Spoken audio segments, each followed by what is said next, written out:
తెలుసుకోవడానికి ఉన్న తెలుగు చాలుగా, ఇంకో తెలుగు కావాలా? కాబట్టి పుట్టినవాడు ఏంటి, నేను ఎవడను, నేను ఎక్కడికి వచ్చానే ప్రశ్న అన్నీ కరెక్టే, వాటిని ఎవరు ఖండించు కదా.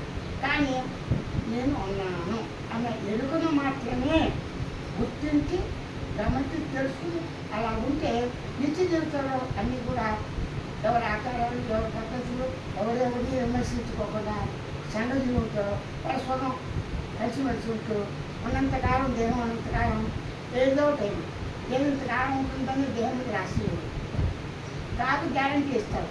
ఏదైనా పార్టీ ఆ కారులో భూకంపాలు వెళ్ళిపోతే ఏం చేస్తాడు ఫ్యాక్టరీతో, అలా దేహంతో అంటే జ్యోతిష్కుడు మీ అబ్బాయికి అన్ని విధంగా బతుకుతాడు.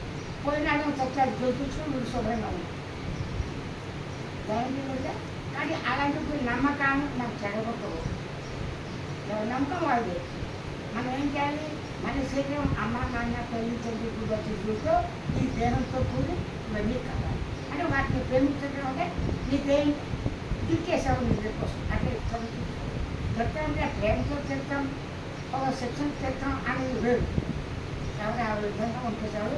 ప్రస్తుతం మనం అందరం కూడా మనుషులం కాబట్టి మనం తెలుసుకోవడానికి వెతకల మూలాలు వెతకల అంత గురు స్వరూపంగా, పరమాత్మ స్వరూపంగా, జీవ స్వరూపంగా, ప్రకృతి స్వరూపంగా, అండపేట బ్రహ్మాండ స్వరూపంగా ఉండే నేను అనేది నేను.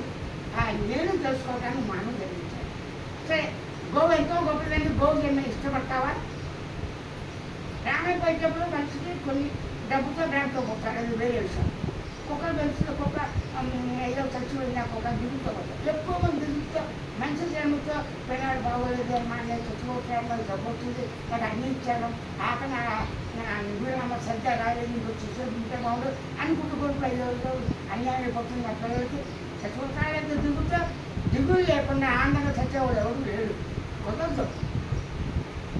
అది ఆనందం వరకు కొంతవరకే వస్తుంది. స్థిరమైన ఆనందం, సత్యానందం, నిత్యానందంగా ఉన్న స్వరూపాలకి ఆత్మ అంటే నేను. సత్తు చుట్టూ ఆనందము నిత్యం పదిపోవడం లక్షణాలతో ఆ మౌనంగా ఎరుకుతో ఉంది. ఆ ఎరుకును గుర్తించి నిత్యబుద్ధి వ్యవహారాలు సాధ్యంతో సేవతో ప్రకృతిని తనని అందరినీ అవసరాలతో